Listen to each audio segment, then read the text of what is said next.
Welcome बच्चों। तो binomial theorem के आज के लेक्चर में एक नया कॉन्सेप्ट सीखते हैं और इस कॉन्सेप्ट की बात अगर जेई एग्जाम के पर्सपेक्टिव से की जाए तो जेई मेन में इस पर बेस्ड हर साल एक क्वेश्चन तो देखने को मिलता ही मिलता है।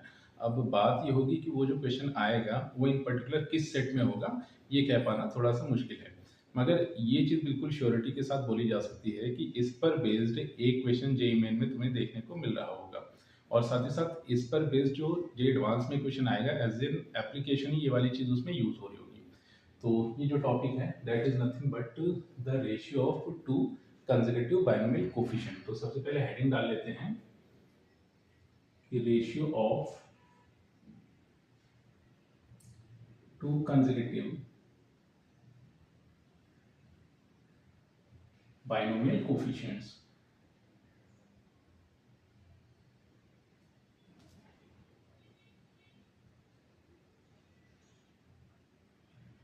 तो अब अगर कंसेक्यूटिव बाइनोमियल कोफिशिएंट्स की बात की जाए तो वो कंसेक्यूटिव बाइनोमियल कोफिशिएंट्स क्या हो सकते हैं। फॉर एग्जांपल NCR-1,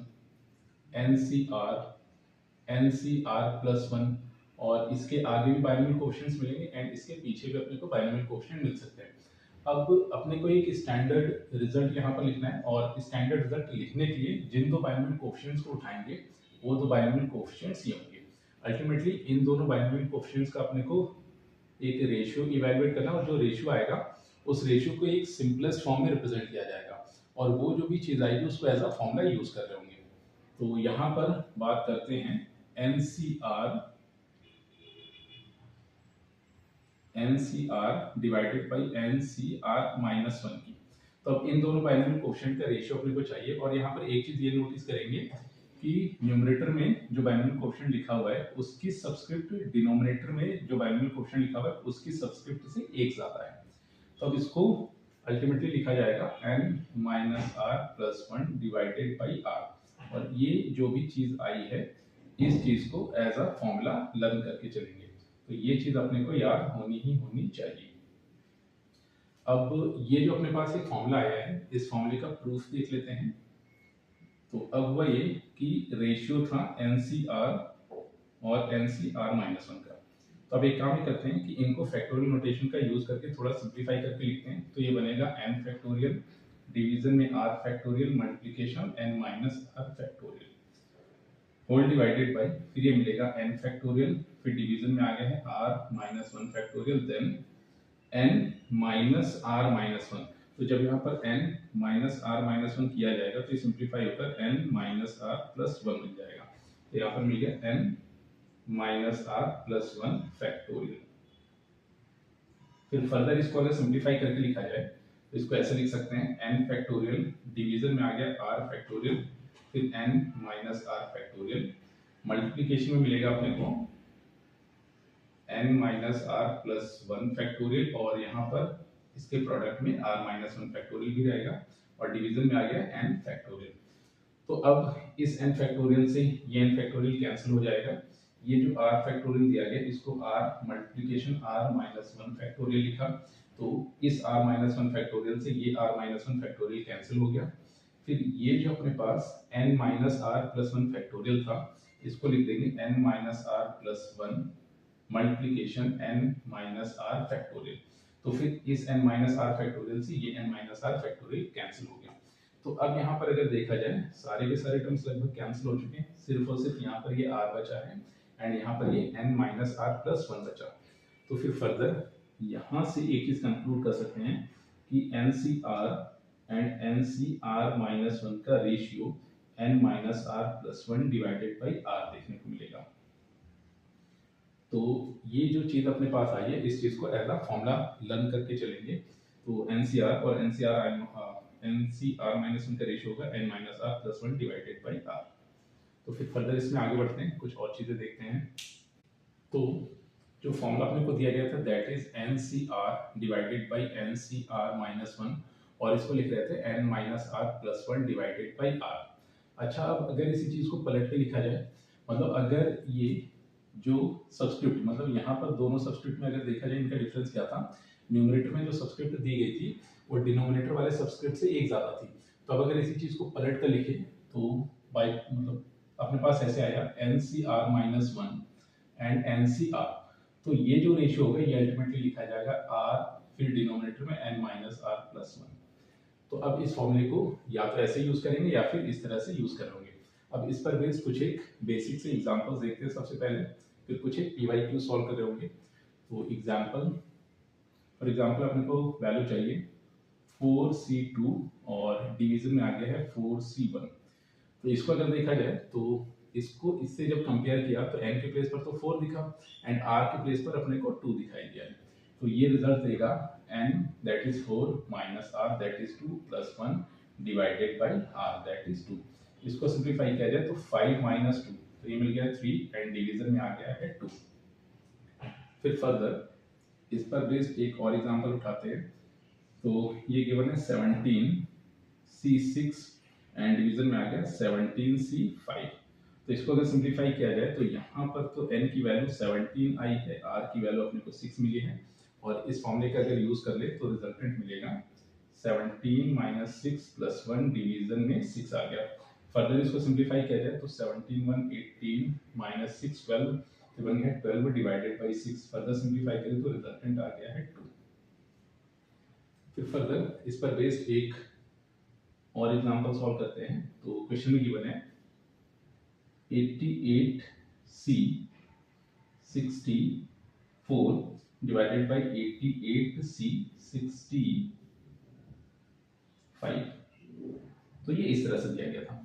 अच्छा, अब अगर इससे इनमें से किसी फॉर्मूले से कंपेयर किया जाए तो यहाँ पर हो ही रहा था कि ये वाली चीज इससे काफी हद तक मैच करती हुई दिख रही है, क्योंकि यहाँ पर हो ही रहा है कि न्यूमरेटर में जो एनसीआर लिखा हुआ है उसमें जो सबस्क्रिप्ट है वो डिनोमिनेटर वाले सबस्क्रिप्ट से एक कम है। तो अल्टीमेटली हुआ ये कि इसके लिए इस कंडीशन का यूज करेंगे, मतलब यहाँ पर इस चीज को अप्लाई कर देंगे। तो अब अगर इसको कंपेयर किया जाए NCR, मतलब इस फॉर्मूले से अगर कंपेयर करें तो अपने को n की वैल्यू तो 88 दिखेगी एंड यहाँ से r की जो वैल्यू मिलेगी दैट विल बी 65।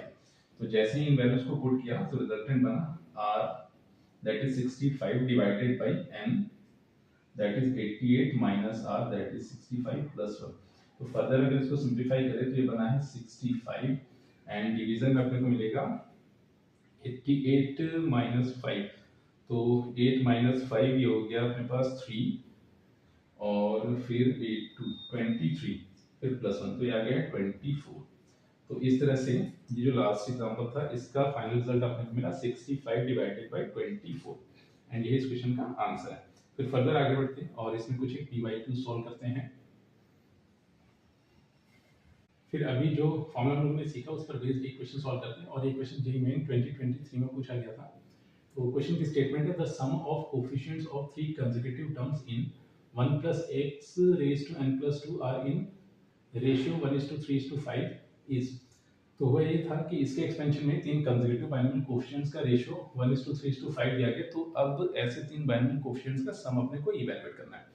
तो अब देखते हैं इस क्वेश्चन का सॉल्यूशन, और क्वेश्चन को सॉल्व करने के लिए सबसे पहले तो एक काम ही कर लेते हैं कि इसके एक्सपेंशन में तीन कंसेक्यूटिव बाइनोमियल कोएफिशिएंट्स को लिख लेते हैं। तो n के प्लेस पर तो यहाँ पर n+2 दिखाई दिया, तो इस तरह से तीन बाइनोमियल कोएफिशिएंट्स, तीन कंसेक्यूटिव बाइनोमियल कोएफिशिएंट्स मिलेंगे n+2cr - 1 n+2cr n+2cr+1। और ये जो तीन कोएफिशिएंट्स थे ये 1:3:5 के रेशियो में इस तरह से दिए गए हैं। अब एक काम ही करते हैं, सबसे पहले तो इन दोनों का रेशियो उठाते हैं। तो n+2cr डिवाइडेड बाई n+2cr-1। तो अब अगर इससे अपने फॉर्मूले से कंपेयर किया जाए तो n के प्लेस पर तो n+2 दिखाई दिया, r के प्लेस पर यहाँ पर r दिया गया। तो फॉर्मूले का जैसे यूज किया तो ये बना n that is n+2 minus r+1 divided by r, और ये वैल्यू देखी थी 3 डिवाइडेड बाई 1। तो फर्दर अगर इसको सिंप्लीफाई करें तो यहाँ से अपने को मिलेगा n+3 माइनस r, तो n+3 minus r divided by r is equal to 3 divided by 1। फिर फर्दर अगर इसको सिंप्लीफाई किया जाए क्रॉस मल्टीप्लाई करके तो n+3 minus r is equal to 3r बन गया। तो यहाँ से एक काम करते हैं, n की डायरेक्ट वैल्यू लिख लेते हैं r के टर्म्स में। तो n अपने को मिल जाएगा 4r-3, इसको बोल देते हैं इक्वेशन नंबर 1। फिर एक काम ही करते हैं कि इन दोनों बाइनोमियल कोएफिशिएंट्स का रेशियो लेते हैं यहाँ पर। तो ये मिलेगा n+2cr+1 divided by n plus two c r. तो अब इसे अगर अपने फॉर्मूले से कंपेयर करें तो n के प्लेस पर तो n प्लस टू आया, r के प्लेस पर यहाँ पर r प्लस वन दिया गया, तो इसको लिखा जाएगा n minus r plus one divided by r, that is r plus one, और ये बन जाएगा 5 डिवाइडेड बाई 3। तो फर्दर अगर इसको सिंप्लीफाई करें तो यहाँ से अपने को मिलेगा n minus r plus two, तो ये मिल जाएगा n plus two minus r divided by r plus one is equal to 5 divided by 3। तो फर्दर अगर इसको सिंप्लीफाई करें तो यहाँ से रिजल्टेंट बना 3n प्लस 6 माइनस का 3r is equal to 5r plus 5। तो अब एक काम करते हैं कि इक्वेशन नंबर 1 से n की वैल्यू उठाते हैं और यहाँ पर पुट कर देते हैं, और इसको बोल के चलते हैं इक्वेशन नंबर 2। तो n की वैल्यू को इक्वेशन नंबर 1 से उठाते हैं r के टर्म्स में और इक्वेशन नंबर 2 में पुट कर देते हैं। तो यहाँ से जो रिजल्ट बनेगा तो ये बना 3 times 4r minus 3 plus 6 minus 3r और फिर minus 5r is equal to 5। तो फर्दर अगर इसको सिंप्लीफाई करें तो ये तो बन गया है नेगेटिव 8r और यहाँ से 12r, तो यहाँ पर बचेगा सिर्फ और सिर्फ 4r, फिर माइनस का 9 और फिर उस तरफ उसको भेजेंगे तो ये बन जाएगा 14, फिर माइनस का 6, यानी कि ये आ गया राइट हैंड साइड पर 8। तो यहाँ से r की वैल्यू अपने को 2 मिल गई। अब r की वैल्यू 2 जैसे इक्वेशन नंबर 1 में पुट की गई, तो यहाँ से r की वैल्यू 2 जैसे यहाँ पर पुट करेंगे तो ये बन जाएगा 8 माइनस 3 दैट इज 5। तो यहाँ से n की वैल्यू अपने को मिल गई है 5। तो इस तरह से हुआ ये कि इस क्वेश्चन में जो भी कंडीशंस दी गई थी सभी को यूज करके अपने को n की वैल्यू 5 मिली है, r की वैल्यू 2 मिली है। अब तीन कंसेक्यूटिव बाइनोमियल कोएफिशिएंट का सम अपने को इवैल्यूएट करना था फाइनली। तो वो तीन बाइनोमियल कोएफिशिएंट्स अपने को एग्जैक्ट मिलेंगे। n के प्लेस पर अगर 5 पुट करें तो ये मिल जाएगा 7, फिर c, और r के प्लेस पर 2 था तो ये 1 बन गया और इनका समेशन चाहिए था, तो प्लस फिर नेक्स्ट मिलेगा 7c 2, फिर प्लस 7c3। तो अब अगर इन समेशन को इवैल्यूएट किया जाए तो 7c1 ये तो 7 बन गया है, फिर 7c2 ये बन जाएगा 7 मल्टीप्लिकेशन 6 डिवाइडेड बाई 2, फिर 7c3 बन गया 7 6 5 और डिवीजन में आ गया 3 फैक्टोरियल दैट इज 6। तो ये दोनों कैंसिल हो गए, ये आ गया अपने पास 3। फर्दर इसको सिंप्लीफाई करें तो 7 प्लस 21 प्लस 35। तो अब यहाँ से अगर देखा जाए तो 5 6 और 5 6 7 13 और 1 3 2 5 6, तो ये आ गया 63। तो इस क्वेश्चन में जो तीन बाइनोमियल कोएफिशिएंट्स दिए हैं उन तीनों बाइनोमियल कोएफिशिएंट का सम अपने को मिलेगा 63। तो इस क्वेश्चन का आंसर है 63। तो फर्दर आगे बढ़ते हैं, कुछ और क्वेश्चंस इसमें सॉल्व करते हैं। फिर इस पर बेस्ड एक और क्वेश्चन सॉल्व करते हैं। क्वेश्चन में स्टेटमेंट है if coefficient of three consecutive terms in 1 plus x raised to n are in ratio 1:5:20, then coefficient of fourth term is, और ये क्वेश्चन भी जेईई में 2023 में पूछा गया था। इनफैक्ट जैसे हमने लास्ट क्वेश्चन सॉल्व किया था सेम वैसे ही ये क्वेश्चन सॉल्व होगा। अब वहाँ पर कोएफिशिएंट का सम पूछा गया था, यहाँ पर इनफैक्ट n एंड r की वैल्यू इवैल्यूएट होने के बाद इस एक्सपेंशन में अपने को फोर्थ टर्म का कोएफिशिएंट बताना है। तो सबसे पहला ऑब्जेक्टिव तो यही है कि इसमें सबसे पहले तो तीन कंसेक्यूटिव कोएफिशिएंट्स को लिख लेते हैं और वो कोएफिशिएंट बनेंगे NCR -1, फिर NCR एंड NCR +1, और ये रेशियो में गिवन थे 1:5:20।